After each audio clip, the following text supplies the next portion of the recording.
네, 안녕하세요. 한국사 교사 박용국입니다. 네, 이번 주는 8주차 강의입니다. 한국사의 개항기 마지막 부분 문화 파트를 배우면서 이 근대사를 총 정리하도록 하겠습니다. 선생님이 처음에 조금 칠판 판서 볼 수 있게끔 시간을 줬으니까 칠판 판서를 하고 내가 수업을 듣겠다라고 하는 학생은 그렇게 하면 되고요. 선생님이 이미 동영상 그 촬영을 올려주면서 첨부 파일로 PPT를 같이 올려주고 있는데 그 PPT 화면에 보면은 이 칠판 판서에 대한 내용이 있습니다. 그러니까 그런 부분 노트 필기하면서 같이 진행을 하면 좋을 것 같아요. 자, 오늘 개항기 문화 볼 텐데요. 이 개항기 문화에서는 조금 여러분이 재밌는 스토리도 많고 그리고 조금 편안하게 다가갔으면 좋겠어요. 물론 이 부분이 수능이나 이런 부분에 출제됐을 때 조금 난이도 있게 출제되는 경우도 있어요. 예를 들면은 어떤 근대 문물이 시작됐을 그 시기를 물어보면서 정치사를 물어보는 경우도 있는데 수능이 이렇게 다 절대평가화되고 모든 학생들이 수능을 보는 것이 의무화되면서 이제 그렇게 어려운 문제까지는 나오지는 않습니다. 그래서 이 문화 파트는 지금 우리가 접하고 있는 수많은 것들이 언제 어떻게 들어왔을까라고 생각하면서 옛날 이야기처럼 생각하면서 들으면 좋을 것 같습니다. 그래서 재밌는 문화사 한번 지금부터 시작해 보도록 하겠습니다.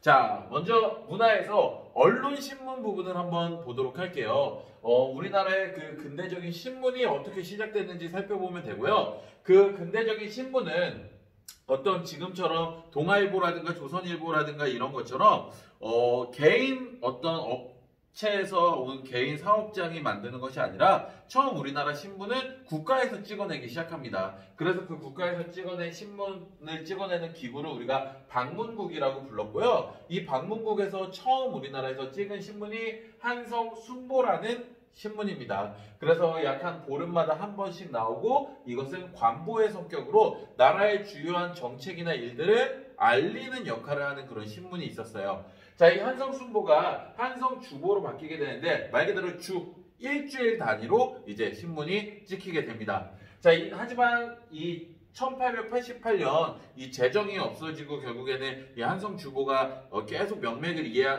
이어가지는 못하고 이렇게 끊기게 되고요. 이제 민간신문으로 최초로 나오는 신문은 우리 독립협회에서 만들었던 이 독립신문이라는 신문입니다. 이 독립신문은 여러분이 알아야 될 포인트는 한글로 쓰여졌고 또 두 번째는 영문으로도 쓰여졌습니다. 영문으로 쓴 이유는 뭘까요? 그렇죠. 당시에 우리가 열강들에게 침탈을 당했을 때 그것에 대한 부당함 그리고 이런 것들을 해외에 알리기 위해서 영문으로도 작성하였다. 이렇게 알고 있으면 되고요. 또 이 황성신문, 제국신문이라는 것이 있는데 이 황성신문에 우리가 그 시기를 물어볼 때 제국신문의 시기를 물어볼 때는 요거 황자와 제자의 포인트를 주세요.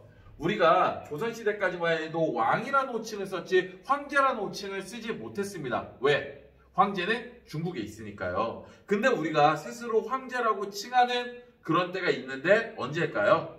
그렇죠. 고종이 대한제국을 설립하면서 대한, 황제의 나라란 뜻이잖아요. 그래서 이때부터 우리나라가 황제라는 호칭을 쓸 수 있었습니다. 그래서 이 1897년부터 1904년 정도까지의 이 대한제국 시기의 어떤 명칭에는 황자와 제자가 많이 들어가 있어요. 그래서 이렇게 황자와 제자가 들어가 있으면 그 시기별로 대한제국 시기다 이렇게 알고 있으면 좋을 것 같고요. 이 황성신문은 대표적으로 장지연 선생님의 시일야 방성대국을 기재한 이런 내용으로도 잘 알고 있으면 좋고, 제국신문은 이 황성신문과 조금은 대비되는 개념인데 황성신문은 한문으로도 많이 쓰여졌어요. 그리고 이제 양반 유생들이 많이 읽어라 라고 하는 신문이 황성신문이라고 하면은 제국신문은 여성들을 위해서 순 한글로 쓰여진 그런 신문이었습니다. 자, 그리고 또 우리가 중요하게 알아야 될 신문이 대한매일신보인데요. 이 대한매일신보의 가장 큰 포인트는 이 신문을 만든 사람들이 양기탁과 베델이라는 사람입니다. 특히 이 베델에 주목하세요. 영국인 출신의 베델인데요. 이 외국인 출신이 언론사를 만들고 운영을 하다 보니까 다른 신문사는 일본이 간섭도 많이 하고 금방금방 없앨 수 있었는데 아무래도 조금은 손대기는 어려웠겠죠. 그래서 가장 늦게까지 그 이것을 운영할 수 있었고, 그리고 대표적으로 국채무상 운동이라고 하는 우리나라의 그 경제적 침탈에 대한 이 독립의 움직임을 하고 있을 때 이 적극적으로 홍보하는 등 그래도 우리나라 신문 언론 중에서는 우리 민족을 위해서 끝까지 남아서 노력했던 신문사입니다. 자, 언론과 신문 이렇게 정리를 해봤고요. 다음은 의료기관이에요. 의료기관. 우리 친구들 중에서도 특히 생명과학을 전공하는 친구들은 의학 계열로 진학하려는 친구들이 많을 거예요. 근데 언제서부턴가 한의학보다는 그래도 양학, 이쪽 양학 쪽으로 이렇게 많이 가게 되는데, 우리나라의 최초의 병원, 그런 한의학, 동의보감이라든가 이런 한의학이 아니라 이 서양의 그 의료기구가 어떻게 들어왔을까 살펴보면은, 우리나라의 그 서양의 의료기구는 광해원부터 시작이 됐습니다. 이 광해원이라는 의료기구의 그 배경은 이래요. 갑신정변이라는 사건이 일어났을 때 온건계합파 세력들이 급진계합파 세력에 의해서 공격을 당했잖아요. 언제? 우정총국 축하할 때. 그래서 이 온건계합파 세력들 중에서 명성황후와 이 친척관계, 이 형제관계에 있는 사람들이 굉장히 많았어요. 민시성을 가진 사람들. 그래서 그 사람들이 우정총국 축하할 때 많은 피해를 입었어요. 갑신정변 때. 그래서 그 사람들을 이 서양인 선교사 의사 출신이었던 알렌이라는 인물이 많이 치료를 해줬습니다. 그래서 그 은혜가 넓다라는 뜻으로 그 병원의 이름을 광회원이라고 지었고요. 그 병원의 이름은 곧 재중원이라고 이름을 바꿉니다. 하지만 역시 국가의 재정이 충족하지 않은 상태에서 오래 유지되지 못했고요. 그 명맥을 그냥 일반 민간인들이 조금씩 유지하다가 만든 병원이 세브란스. 여러분 알고 있죠? 지금의 세브란스라고 하면은 그죠? 연세대. 그 재단의 그 병원이죠. 그게 그렇게 시작됐다라고 생각을 하면 좋아요. 그리고 여러분이 또 아는 서울대학교 병원 같은 경우에는 정부에서 만든 대한의원이라고 있었습니다. 여기에서 이어졌다라고 생각을 하면 좋을 것 같아요. 자, 그 다음 우리와 같은, 지금 우리가 서당에서 공부하는 사람, 서원에서 공부하는 사람, 향교에서 공부하는 사람 없잖아요. 그럼 이런 근대식 서구의 교육기관은 어떻게 만들어졌을까 한번 살펴보도록 하겠습니다. 자, 그 교육기관은 먼저 사립, 개인이 설립한 거, 공립, 국가에서 설립한 교육기관으로 나눠볼 수 있어요. 자, 그랬을 때 먼저 사립기관으로서 먼저 만들어진 거는 원산학사입니다. 말 그대로 원산 지역에 이 학교가 만들어졌는데, 여러분 원산 하면 우리가 근대 개항기에서 언제 처음 나오나요? 그렇죠. 우리가 강화도 조약을 맺으면서 세 개 항구를 개항했는데 부산, 인천, 하나가 원산이죠. 그래서 이 원산 지역에 외국 상인들, 외국 문물들이 많이 들어오다 보니까 그 지역에 사는 사람들이 이런 서구의 문물을 배울 수 있는 학교가 있으면 좋겠다라고 해서 최초로 만들어진 근대식, 서구식 학교가 원산학사라고 보면 됩니다. 자, 그리고 지금도 있는 학교예요. 대제학당이라든가 이화학당 여러분들 다 알고 있죠? 이화여대, 그리고 그 뿌리인 이화학당의 대표적인 또 학생 여러분도 알고 있잖아요. 그렇죠. 유관순 열사. 그래서 선교사들을 중심으로 배제학당, 이화학당이 만들어지고, 그리고 이거 대성학교, 오산학교 같은 경우에는 선생님이 애국개몽 운동할 때 신민회라는 단체에서 이렇게 만들었다라고 설명을 했습니다. 그래서 이렇게 사립기관으로 만들어진 학교들을 봤고요. 그럼 국가에서 만든 학교에는 어떤 것들이 있었는지 한번 보면은, 처음에는 동문학이라는 학교 기관, 말 그대로 여기에서 주로 하는 거는 영어, 교육, 그리고 개화를 받아들이는 데 있어서 근대식 문화 이런 것들을 가르치고, 또 유경공원이라는 학교도 있었습니다. 그래서 이런 데서도 역시 영어 교육이나 이런 걸 하는데 주로 양반 자제들이 많이 가서 공부를 했다라고 합니다. 자, 그리고 갑오개혁 때 2차 갑오개혁에서 우리나라는 교육 입국조서를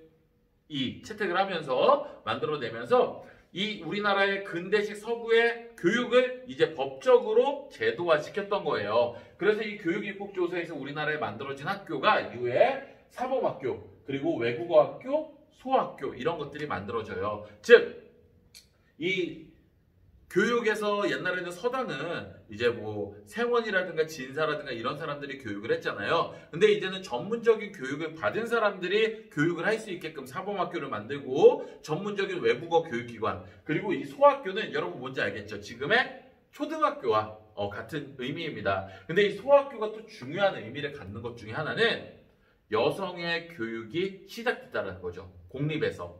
여러분 서당의 그 모습을 살펴보면 서당에는 여학생들이 없었죠. 그럼 여학생들은 뭐 이런 유학을 어떻게 배우냐? 거의 배우지도 않을 뿐더러 간혹 가다가 배워봤자 그냥 아버지에게 집에서 받는 교육뿐이었어요. 근데 이렇게 여학생들이 다닐 수 있는 학교가 만들어졌다. 소학교 초등교육이 시작된다. 라고 하는 거는 그만큼 남녀 간의 평등 사회가 또 된다라는 그런 의미입니다. 그리고 이제 광무개혁 시절 때 이제 기술학교로 이제 고종이 만들었던 철도학교, 기계학교 이런 것들이 있었습니다. 그래서 이렇게 사립학교와 공립학교가 근대식으로 어떻게 시작돼서 지금으로 이어져 왔는지 설명을 진행했습니다. 자, 그 다음에 전기와 철도 이야기예요. 이 전기와 철도는 처음에는 전신, 전등이 들어옵니다. 전신이라고 하면 서울에서 부산으로 연결해서 조금 모스부호 같이 생각을 하면 돼요. 그런 것들이고 이제 전등, 이제 불이 들어오게 되는 거죠. 특히 우리나라의 이제 전등 같은 경우에는 경복궁에 처음 생겼다라고 해요. 그리고 이렇게 한성전기회사 같이 전기를 이제 우리나라에 불빛을 들어오는 사람들이 있는데 여러분 알기에 전기다라고 하고 이런 전구의 발명이다라고 하면은 누굴 제일 먼저 떠올라요? 세계적으로? 그죠? 에디슨이라고 하는 발명가가 떠오르죠. 실제로 우리나라에 저렇게 전등이 만들어지고 했을 때 에디슨이 와서 이것을 설치하고 설명회를 하려고 했다라고 해요. 근데 불가피하게 에디슨은 못 왔다라고 합니다. 그만큼 이제 만약에 그렇게 왔다라고 하면 또 새로운 재밌는 역사가 그 속에 있었겠죠. 자, 그리고 전차라고 하면은 전기를 통해서 도심에 다니는 조그만 열차입니다. 그래서 서대문에서 청량리까지 이렇게 처음 만들어졌고, 철도는 경인선, 서울과 인천을 연결하는, 그 다음에 경부선, 서울과 부산, 그리고 경의선, 서울과 의주를 연결하는 이런 철도들이 건설이 됐다라고 알고 있으면 될 것 같아요. 자, 그래서 언론, 의료, 교육, 철도까지 살펴봤고, 자, 그 다음에 국어와 역사 교육이 또 어떻게 바뀌었는지 한번 보도록 할게요. 일단은 신소설과 신체시라고 하는 새로운 방법의 글 쓰는 시와 소설의 양식이 들어오기 시작합니다. 조선 후기까지는 뭐 사설시조, 시조, 그쵸? 이런 것들이 있고 한글 소설이 있었다라고 하면은 이제 그 외국의 그 문체를 따른 이런 신체시와 신소설이 들어왔고, 대표적으로 혈의누라는, 그리고 은세계, 그리고 금수회의록이라는 작품들이 있었습니다. 특히 금수회의록은 회의록인데 뭘까요? 라고 했을 때 금수, 우리가 금수할 때 이런 거 있죠. 이런 금수만도 못한 놈! 이라고 할 때 금수는 뭐 짐승이에요. 짐승. 짐승이라고 했을 때 우리가 맹금류라고도 하고 수렵 이런 거 하잖아요. 그래서 짐승이에요. 그러니까 짐승들이 회의를 한다. 회의를 하는 것을 기록해놨다. 소설로. 이게 무슨 뜻이에요? 짐승은 우리나라를 침략하라는 그런 열강들이죠. 그래서 그런 열강들이 회의하는 모습을 이렇게 표현한, 짐승으로 표현해서 이렇게 소설로 작품을 썼고요. 그리고 신체시로는 해에게서 소년에게 이런 작품들이 발표가 됐습니다. 자, 그 다음 종교를 한번 살펴보도록 하겠습니다. 종교 같은 경우에는 동학이 천도교라는 이름으로 바뀌어서 이제 계속적인 활동을 합니다. 왜? 동학은 동학농민운동 때 이미 일본에게 한번 탄압을 당했고, 그리고 동학 그 세력들이 의병이라든가 이런 활동을 많이 했기 때문에 일본은 동학 종교에 대한 거부감이 굉장히 많았어요. 그래서 그들에게 벗어나고 제대로 활동하기 위해서는 이름을 또 바꿔야 됐습니다. 그래서 동학을 뿌리로 두고 천도교라는 종교를 만들었고요. 그리고 나처를 중심으로, 우리 을사오적 암살단 나처를 중심으로 단군을 숭배하는 대종교라는 종교도 있었습니다. 그리고 박은식이라는 인물은 우리 유교가 결국에는 너무나 이게 골마있다. 그래서 유교를 새롭게 개혁해야 된다라고 하는 유교 구신론이라는 이런 것도 있었고, 새롭게 개혁하기 위해서. 그리고 불교 유신론이라는 것도 이제 한용운 선생을 중심으로 이제 만들어졌는데, 이제 불교 유신론은 쉽게 얘기하면 이렇게 생각하면 돼요. 일본의 불교가 들어왔는데 우리만의 불교를 지키기 위한 그런 것들이라고 생각을 하면 좋을 것 같습니다. 자, 마지막입니다. 그럼 의식주의 변화라고 해서 우리가 이런 의복, 선생님 한복 입고 있지 않잖아요. 이런 것들이 어떻게 바뀌었냐면, 먼저 관복도 한복으로 입고 있다가 이제 두루마기를 거치는 것에서, 그리고 나중에는 단발령 이후에는 양복을 입는 것으로 이렇게 바뀌게 됐고요. 먹을 때도 우리 옛날 조선시대 하면은 아버지나 할아버지는 늘 독상을 받았어요. 근데 이제 이것이 겸상, 식구가 한 식탁에 같이 앉아서 먹는 모습, 둘의상 이 역시 더 많이 모여서 먹는 모습, 이런 것들이 바뀌었고, 이때 먹을 걸로 새롭게 들어온 우리나라의 그것들이 커피라든가 홍차, 어묵, 호떡, 여러분들 다 좋아하는 것들이죠. 이런 것들이 역시 근대기에 들어온다라고 알고 있으면 좋을 것 같습니다. 또 주거 양식에서는 이런 건축 규모의 제한이 풀립니다. 옛날에는 왕이 살고 있는 집보다 더 크면 안 되는 거, 그리고 양반들만이 집안에 놓을 수 있는 거, 이런 것들이 제한이 있었는데 이제는 그런 제한이 없어지게 됐고, 우리나라에도 이제 한옥, 전통 한옥 그 양식이 아닌 서양식 건물로 독립문이라든가 명동 성당이라든가 덕수궁의 석조점이라든가 이런 것들이 만들어지면서 서구식 그 건축 양식이 들어왔다라고 보면 될 것 같습니다. 자, 그래서 이렇게 문화 아파트까지 보면서 이제 근대사는 정치에서부터 시작해서 경제, 사회, 문화까지 모두 다 마무리됐습니다. 이제 다음 주부터는 일제강점기에 대한 강의가 시작됩니다.